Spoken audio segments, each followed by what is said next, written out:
Benigno Aquino refuses to apologize for Manila hostage tragedy. Lumangheng in court accused of defrauding investors. And the hospital authority names a new chairman.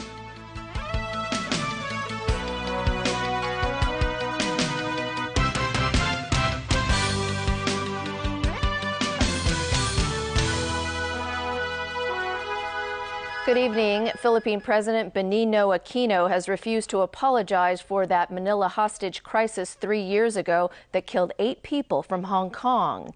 He did, however, agree to continue to address the matter. Aquino's comments came after he met with Chief Executive Len Cheng-ying on the sidelines of the APEC summit in Indonesia. Diane To has our top story. Speaking to the press at the APEC summit in Bali today, the chief executive said his meeting with Benigno Aquino yesterday lasted about 40 minutes. Len Cheng-ying said Aquino made it clear that the matter had already been resolved. I did not agree, and I believe, and I made the case to the Philippine side that this matter, unless it's resolved properly, will continue to stand in the way in the normal relationships between Hong Kong and the Philippines. The meeting ended with Aquino agreeing to continue dialogue in an official capacity. Leung said he laid down 4 demands: an apology, compensation, penalty for those responsible, and a guarantee that the bloodshed in 2010 won't happen again. He stressed that he didn't want to overpromise any early resolution of the matter, but pledged to continue to get it done as soon as possible. Aquino, for his part, explained why he won't make an apology. When we apologize, then it admits that we are at fault as a country, as a government, and as a people. And we pointed out that from our perspective, there was one lone gunman responsible for this tragedy. Aquino cited the public apology made by the head of Hong Kong's Marine Department over last year's fatal Lama Ferry boat crash. Apologize to the community, even though he was not directly responsible. So that's your cultural practice, that's your system. But in our system, we cannot admit wrongdoing if it was not ours. But we do extend our sincerest condolences again.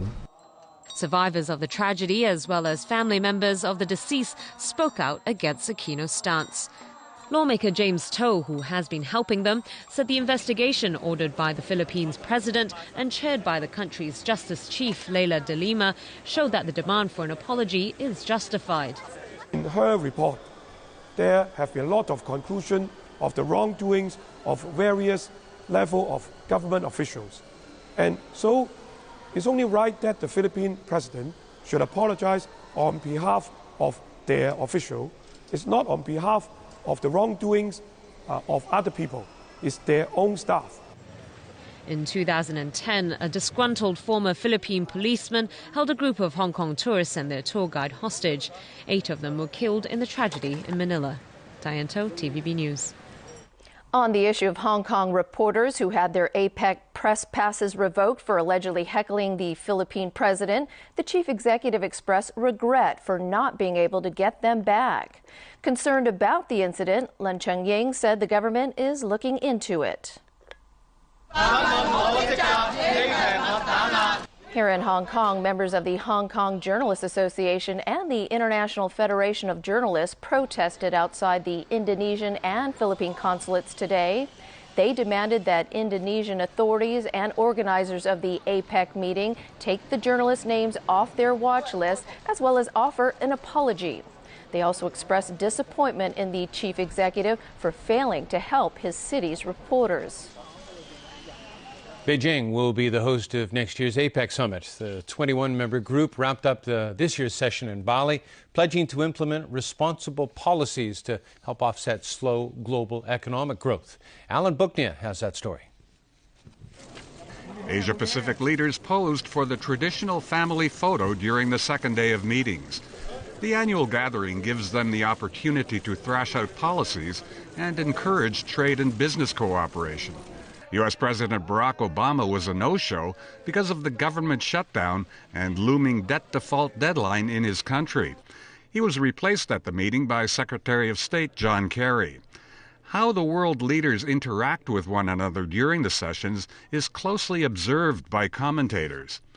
President Xi Jinping and Japanese Prime Minister Shinzo Abe reportedly shook hands and exchanged small talk yesterday. But Japanese officials said they did not discuss the territorial dispute over the Diaoyu Islands, known as the Senkakus in Japan. The leader of the host country wrapped things up, reiterating close collaboration among APEC countries and regions and announcing a new holistic approach to resources. In view of the scarcity of our finite resources, we agreed to cooperate in enhancing regional food, energy, and water security. This effort is also aimed at responding to the challenge of population growth and the adverse impact of climate change. The stage is now set for next year's APEC meeting in China. A top official of the Beijing municipal government, Zhao Huimin, said preparations are already underway. He also sought to reassure people that the city is working hard to tackle its pollution problems. Alan Bookniat, TVB News. To other news now, Lu Man-hung, a former ally of Chief Executive Lun Cheng-ying, and 3 others appeared in Eastern Magistracy today, facing charges including conspiring to defraud and money laundering. Lu has been freed on bail, and the case has been adjourned until November 19th. Ronnie Samtani has more details. Wang Quan, chairman of listed company Pearl Oriental Oil, and former vice chairman Lu Man-hung made their court appearance this morning. The 2 other defendants were also there. The 4 defendants face a total of 6 charges among them, including conspiracy to defraud over the acquisition of natural gas and oil fields in the U.S. and money laundering. No pleas were taken today. The prosecution requested the bail for Wang and Lu to be raised from $1 million to $5 million each, but Lu argued that he had not earned any income since he was arrested in January. In the end, the magistrate set Wang and Lu's bail at $3 million each, with the condition that it be paid by Thursday at the latest. The other 2 defendants were released on $400,000 bail. None of the defendants is allowed to leave Hong Kong. The case has been adjourned till November 19th pending further investigation, and the prosecution has not ruled out adding more charges against the defendants. The prosecution said the case has serious implications on Hong Kong's reputation as an international financial hub, so it will apply to have the case transferred to the High Court. Ronnie Samtani, TVB News. The Hospital Authority has appointed a new chairman. John Leung is president of the Open University. As Diane To reports, one of his key tasks is to improve the quality of healthcare in the public sector. John Leung, accompanied by Secretary for Food and Health Ko Weng-man, met the press today after his appointment.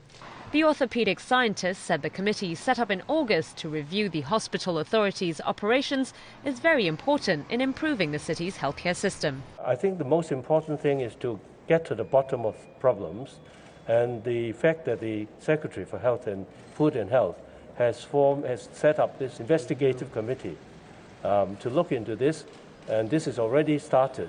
And I think that committee will be in the best position to find out which are the shortcomings of the system, and we'll try to deal with this as soon as possible. He raised 3 major areas that need improvement, which include upgrading the quality of doctors and medical services to an international standard and giving doctors opportunities to do clinical research. The health chief expressed confidence in Leung's leadership. Professor Leung's vast experience in the healthcare sector and public services, as well as thorough understanding of the Hospital Authority's operation, made him eminently suitable for such an appointment. The Patients' Rights Association said it hopes the new chairman can fight for more resources for specialized medical services. Spokesperson Tim Pang said a more stable and long-term source of funding is needed for these services because right now it's on a yearly basis. Leung will assume his new position on December 1st, taking over from current chairman Anthony Wu. Diane To, TVB News. Former Greek defense minister has been jailed for 20 years after being found guilty of money laundering. It's the most prominent corruption case ever in the financially stricken country. 73-year-old Akis Sokatzopoulos was a member of the Socialist PASOK party that dominated Greek politics for decades. He was accused of accepting bribes in exchange for contracts between 1997 and 2001. The contracts were for the purchase of German submarines and Russian anti-aircraft missiles. His co-defendants included his wife, ex-wife, and daughter. They also received lengthy jail terms.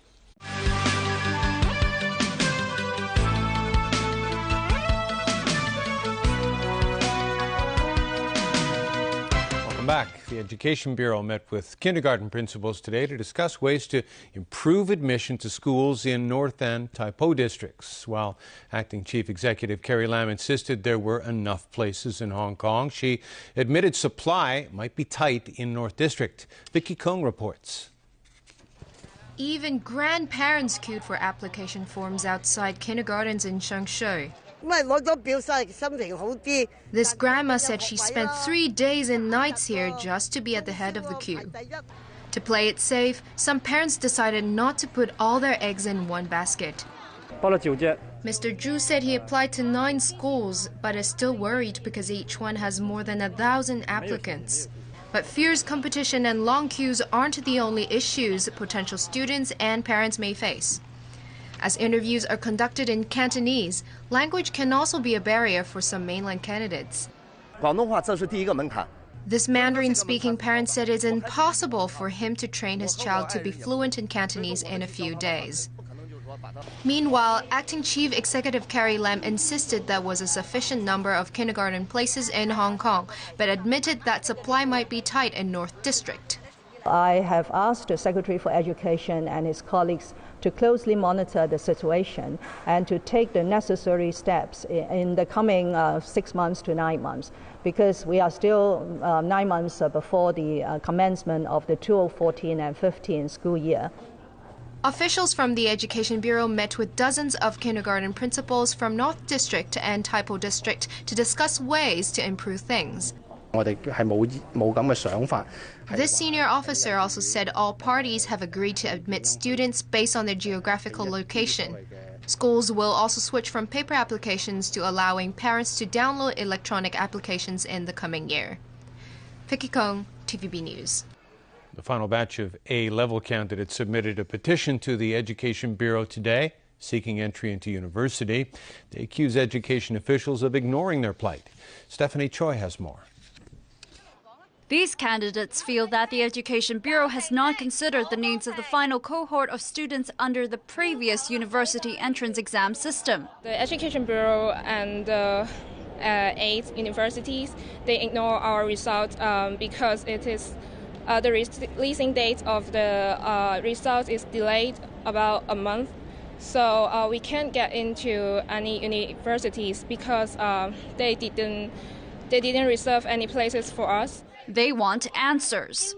Despite applying for admission through the necessary procedures, the candidates believe they couldn't get into university because the current admission requirements are for those under the new system. For some, this means achieving grades that are higher than what is required still won't get them into university. Now that the new school year has started, they say something needs to be done fast, but the Education Bureau has not offered them any help. The Education Bureau has replied us with a letter which accused us of late application of the non-JUPAS system, but actually we didn't. Lawmakers such as Sid Ho and Alan Leong have shown their support for these candidates. The candidates have already lodged a complaint to LegCo's Public Complaints Office and hope that this will urge the Education Bureau to place them in universities either by next semester or the coming school year. Stephanie Choi, TVB News. Physicist Peter Higgs of Britain and Francois Englert of Belgium have won the 2013 Nobel Prize for Physics. The Royal Swedish Academy of Sciences cited the two scientists for their theoretical discoveries on how subatomical particles acquire mass. Their theories were confirmed last year by the discovery of the so-called Higgs particle. The two will now share the $1.2 million prize. To Brazil now, where a march in support of striking teachers in Rio de Janeiro escalated into chaos as other groups who were not invited joined in the protests. As James Aiken reports, the hijacked event was the latest in a series of challenges for the country's security forces. The striking teachers have been demanding better wages for months. Their march to stir up public support began peacefully. The country has the money to support or to bring Olympiads and the World Cup. Where's the money for education and for health and for everything else? But as the group made its way through the streets of Rio de Janeiro yesterday, it became apparent the event had attracted more than just teachers. By the time the protesters had reached City Hall, police estimated the group had swelled to more than 10,000 people. Before long, some were tossing grenades and firebombs at public buildings. Over the next several hours, masked demonstrators and anarchists trashed nearby banks and even torched a bus. Riot police eventually dispersed the mobs with tear gas. Rio's police forces have been criticized in recent months for being too forceful in response to street protests that have snowballed over the past few months. Despite the sacking of the head of the military police, allegations of police brutality against demonstrators continue, and politicians are under fire for alleged corruption. Cities in Brazil have become increasingly tense as major world events approach. Authorities are struggling to maintain security ahead of the 2014 World Cup and the 2016 Olympic Games. James Aiken, TVB News. Argentina's president will undergo surgery later today to remove blood between her brain and her skull. Doctors had ordered Cristina Fernandez to rest for a month after discovering a blood clot in her skull that's now putting pressure on her brain and causing headaches. Performing surgery to relieve that pressure became more urgent after Fernandez began feeling numbness in her arm. The surgery involves drilling small holes through her skull to remove the blood. There was no official transfer of power, but Vice President Amado Badu reportedly signed a document that allows him to formally assume control of the presidency. And that's a solid wrap of our news. Thanks for joining us. Good night.